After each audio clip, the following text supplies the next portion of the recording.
What's up again, guys? Brian here at 3TR, and I got a kind of special different type of video that I'll be doing this time around. And as I'm sure some of you guys will know, Spike Lee's Video Game Show Awards is quickly approaching, and although there's a lot of reasons why us as real gamers shouldn't take it very seriously, and simply because this is mostly just a popularity contest, but we do watch it for legitimate reasons like new announcements or new game trailers.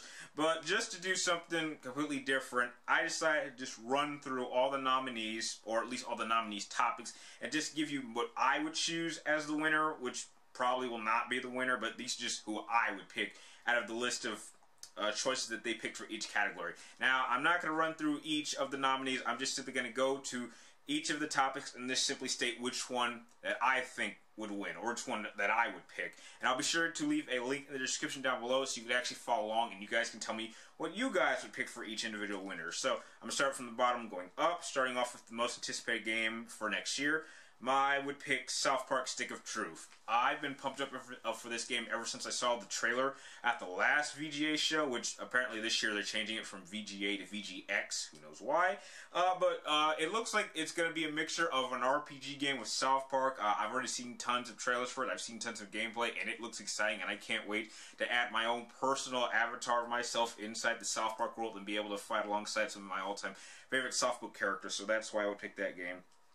Best song in a game, I would pick Survival by Eminem from Call of Duty. I saw the other songs on the list, and none of them really were all that impressive. I'll just admit, I guess Eminem's Survival was the only song that ever could, in a way, just pump me up even a little bit, even though it's kind of a Michael Bay pumping up.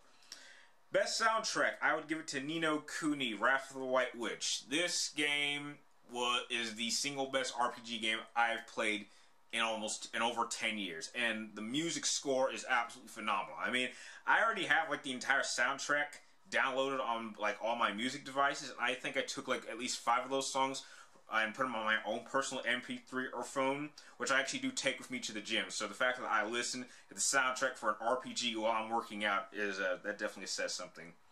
Best voice actress, I would pick Ellen Page as Jodie Holmes in Beyond Two Souls. The other choices on the list, I think they're all great, but the fact of the matter is they all kind of phone in their performances, as opposed to Ellen Page, who not only was doing voice acting, but she was actually acting, and many times she was just acting by herself with an invisible entity that wasn't really there. So I think that really shows her acting prowess and just how great she is at that type of media. So that's why I would pick her. Best voice actor, I would pick Troy Baker as Booker DeWitt. I think the fact that we finally got to play as a real character in the BioShock world was definitely a step up from above the first 2 storylines in BioShock. And although I still do not like the ending, I definitely do think that he's unquestionably my favorite person to play as in the BioShock world. I hope to play more of him probably in the next DLCs. The best casual game, I picked Planet vs. Zombies 2. I actually was able to go to the conference at E3 that EA did, and it looked like a pretty fun game. I was actually able to test out a demo of it, and it's not really the type of game that I myself would be interested in, but the fact that it's just one of those crazy games that you can just sit down, not take seriously, and just have a good time of it, I think that's why I would put it there. Best handheld game, I picked Pokemon X and Y/Y. I'll be honest, I haven't played this game, but the fact that it's a Pokemon game probably means that it does have probably one of the main factors, which is why I kind of walked away from Pokemon games, and that is because these games are so addicting.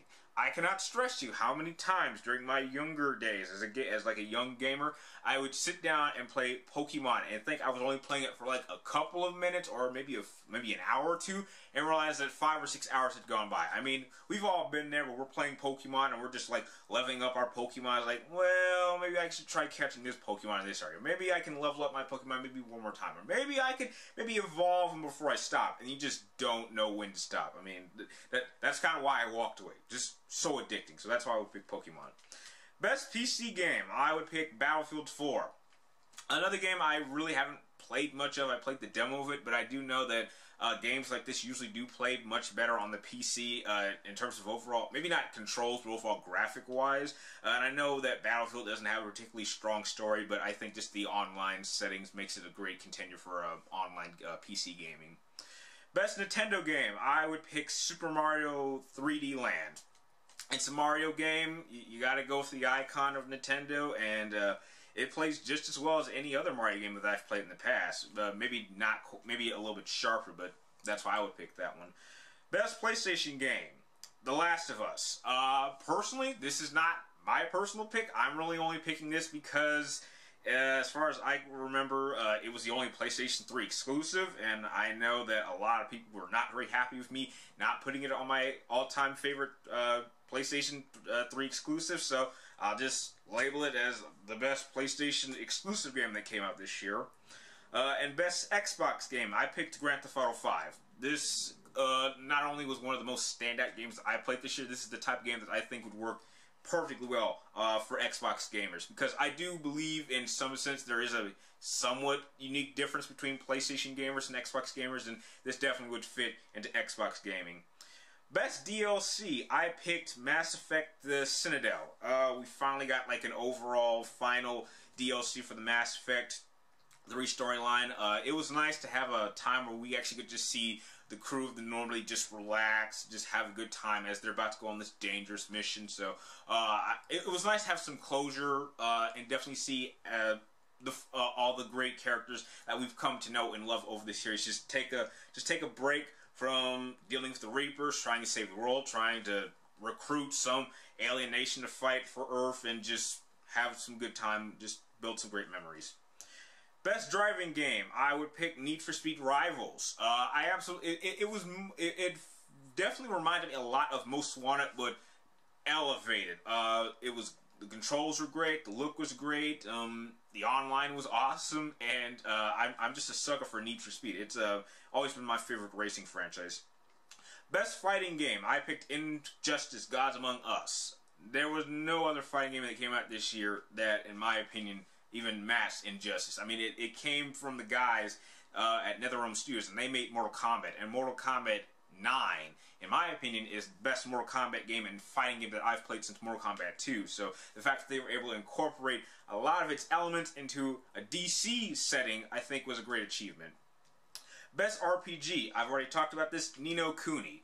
Best RPG I've played in 10 years. It revitalized my love for the RPG genre. I'm now back into RPGs after Final Fantasy 12 and 13 kind of killed it for me, kind of stating that Square doesn't know what the hell they're doing, and hopefully with the release of Final Fantasy 15, that will be my final Final Fantasy game that I ever play in my lifetime. But before that, Ni no Kuni really did revitalize my overall passion for it, as for why RPGs are a great genre of gaming, and I have this game to thank for that.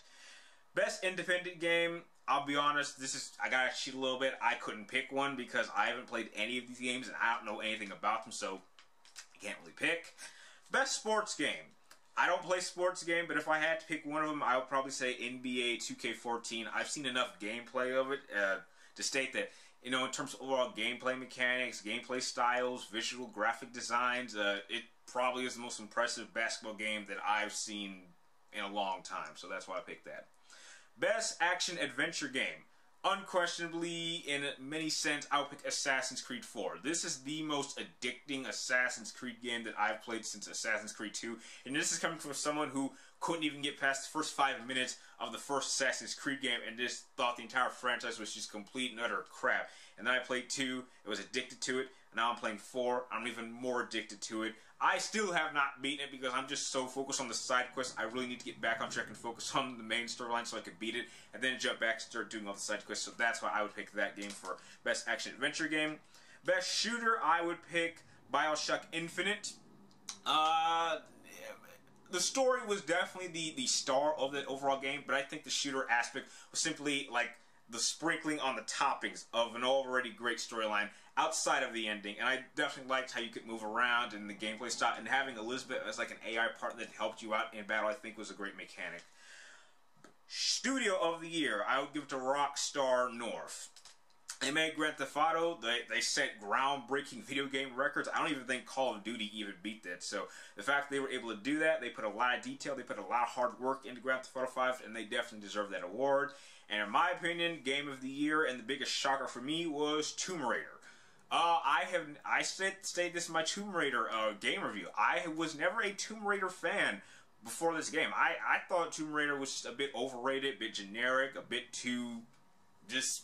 It just wasn't for me, and in one swoop, they managed to not only turn it completely around, they redesigned everything to create a storyline that actually made me care about lore, and in many cases, I know this is going to upset a lot of people, it outdid Uncharted on so many levels, so much so that they've already announced an Uncharted game for 4. If it is not on par with this game, then there is no way, in my opinion, I'm going to enjoy it as much as Tomb Raider, and that's why I would pick it as my personal Game of the Year.